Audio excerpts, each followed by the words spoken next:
उत्तर प्रदेश की जो एरोस्पेस और डिफेंस एंड एम्प्लॉयमेंट से संबंधित जो पॉलिसी है, उस पॉलिसी 2024 ये 2018 में हमने बनाई थी। उसी पॉलिसी के 5 साल पूरे हो चुके हैं। अब उसको नए सिरे से बनाने की व्यवस्था की गई है। तो आदरणीय प्रधानमंत्री जी का विजन है, जैसे लखनऊ में हम लोगों ने स्टेट कैपिटल रीजन लखनऊ और उसके आसपास के जनपदों को मिलाकर के एक डेवलपमेंट का प्लान बनाया है, ऐसे ही प्रयागराज और चित्रकूट को मिलाकर के एक डेवलपमेंट रीजन यहां पे हम डेवलप करेंगे।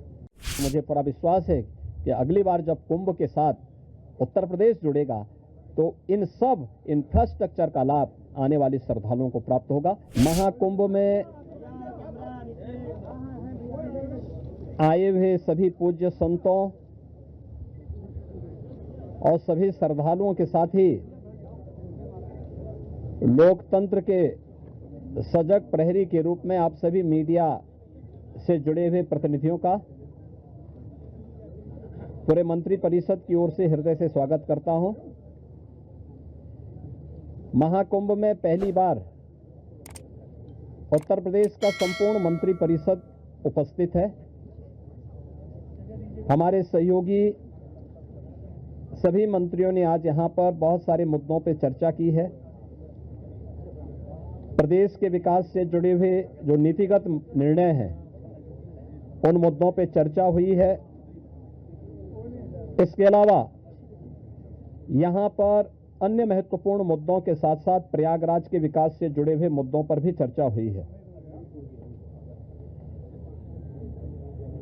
इस अवसर पर जिन मुद्दों पर आज यहां चर्चा हुई है, उनमें खासतौर पर प्रदेश सरकार के जो महत्वपूर्ण मामले हैं, उनमें से उत्तर प्रदेश की जो एरोस्पेस और डिफेंस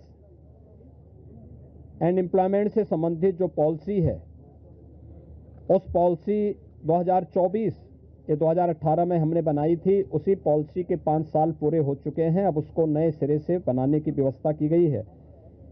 तो इस पॉलिसी को यहाँ पर अब हम लोगों ने बड़े निवेश को आमंत्रित करने के लिए उसमें नए इंसेंटिव की घोषणा की है। आज इस पर चर्चा हुई है। एफडीआई के अंतर्गत और फॉर्च्यून 500 में जो निवेश प्रदेश में हुआ है, उस निवेश के अंतर्गत इंसेंटिव वितरण करने की व्यवस्था और उसको उतनी प्रतिपूर्ति शासन यूपी सीडा को कर रहा है और सीडा ने यूपी सीडा उसके माध्यम से करेगा। कुछ नए निवेश के प्रस्ताव यहां पर आए हैं, जिन्हें लेटर ऑफ इंटेंट यहां पे आज जारी हो रहे हैं।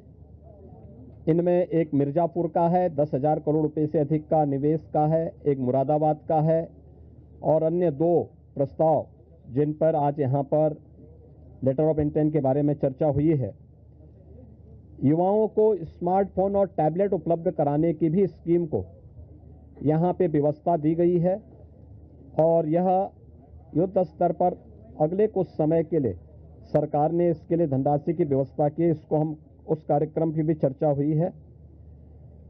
बलरामपुर में सरदार अटल बिहारी वाजपेयी जी की कर्म भूमि रही है। उन्हीं के नाम पर जो केजीएमयू का सैटेलाइट सेंटर था, उसे मेडिकल कॉलेज के रूप में स्थापित करने और मेडिकल कॉलेज में नेक्स्ट सेशन में उसको संचालित करने का निर्णय लिया गया है। इसके अलावा पीपीपी मोड पर 3 नए जनपदों में मेडिकल कॉलेज के निर्माण की कार्रवाई, जिनमें बागपत, हाथरस और कासगंज, इन 3 जनपदों में नए मेडिकल कॉलेज निर्माण की सहमति पर भी आज यहां पर सरकार ने अपना वो किया है। टाटा टेक्नोलॉजीज के साथ में मिलकर के प्रदेश के अंदर 62 आईटीआई को 5 centre of innovation, invention and incubation and training centre की स्थापना के बारे में भी एक नए प्रस्ताव को, जो एक प्रकार का हब एंड स्पोक मॉडल होगा और मॉडर्न एज कोर्सेज के साथ उत्तर प्रदेश के युवाओं को जोड़ने के लिए कार्यक्रम के साथ सहमति भी आज मंत्री परिषद ने यहां पर इस प्रस्ताव को भी दिया है। इसके अलावा प्रदेश के अंदर एक अभियोजन डायरेक्टरेट की घोषणा की भी व्यवस्था मंत्रिपरिषद ने उसको अपनी सहमति दी है और प्रयागराज, वाराणसी और आगरा, ये जो म्यूनिसिपल कॉरपोरेशन है हमारे, इन 3 महत्वपूर्ण म्यूनिसिपल कॉरपोरेशन में तीनों के बॉन्ड जारी होंगे। अब तक हमने लखनऊ और गाजियाबाद के बॉन्ड जारी किए थे, जिसके बहुत अच्छे रिजल्ट सामने आए हैं। यह म्यूनिसिपल कॉरपोरेशन की ब्रांडिंग करने का, उसके विकास को आगे बढ़ाने का एक महत्वपूर्ण माध्यम होता है और एक नई दृष्टि मिलती है और एक पहचान मिलती है संबंधित कॉरपोरेशन को। यहां पर आप प्रयागराज के महत्व को आप देख रहे हैं। वैश्विक मंच पर इस समय हमारा प्रयागराज छाता हुआ दिखाई दे रहा है। जिस श्रद्धा के साथ पिछले एक सप्ताह के अंदर 9.25 करोड़ से अधिक श्रद्धालुओं ने संगम में आकर के पावन स्नान का आनंद लिया है, अनुभूति की है, वह यानी अविस्मरणीय है, अकल्पनीय है। तो प्रयागराज म्युनिसिपल कॉरपोरेशन प्रयागराज के लिए एक सुपर स्पेशलिटी हॉस्पिटल के लिए एक बॉन्ड जारी करने जा रहा है। ऐसे ही आगरा के लिए एक बॉन्ड जारी होने जा रहा है। वहां से संबंधित जो आवश्यकता है वहां का म्युनिसिपल कॉरपोरेशन जारी करेगा। और वाराणसी काशी विश्वनाथ धाम आदरणीय प्रधानमंत्री जी की प्रेरणा से बनने के बाद काशी वैश्विक पटल पर छा रहा है। तो स्वाभाविक रूप से 3 म्युनिसिपल कॉरपोरेशन के बॉन्ड जारी करने की कार्रवाई को भी यहां पर आज घोषणा के साथ हम लोगों ने इसको जोड़ा है। मित्रों, प्रयागराज के इस महाकुंभ को ध्यान में रख करके और प्रयागराज के साथ साथ इस पूरे क्षेत्र का एक सस्टेनेबल डेवलपमेंट के कार्यक्रम के साथ जोड़ने की कार्रवाई आदरणीय प्रधानमंत्री जी की प्रेरणा से इसको आगे बढ़ाने के लिए सरकार ने तय किया है कि इसको लेकर के हम लोग जो आदरणीय प्रधानमंत्री जी का विजन है, जैसे लखनऊ में हम लोगों ने स्टेट कैपिटल रीजन लखनऊ और उसके आसपास के जनपदों को मिलाकर के एक डेवलपमेंट का प्लान बनाया है, ऐसे ही प्रयागराज और चित्रकूट को मिलाकर के एक डेवलपमेंट रीजन यहां पे हम डेवलप करेंगे। इसके लिए इंफ्रास्ट्रक्चर के लिए जो महत्वपूर्ण होगा वह एक गंगा एक्सप्रेसवे का एक्सटेंशन हम लोग देंगे। गंगा एक्सप्रेसवे प्रयागराज से मिर्जापुर से भदोई होते हुए संत रविदास नगर होते हुए यह काशी, चंदौली और गाजीपुर में पूर्वांचल एक्सप्रेसवे के साथ जुड़ेगा।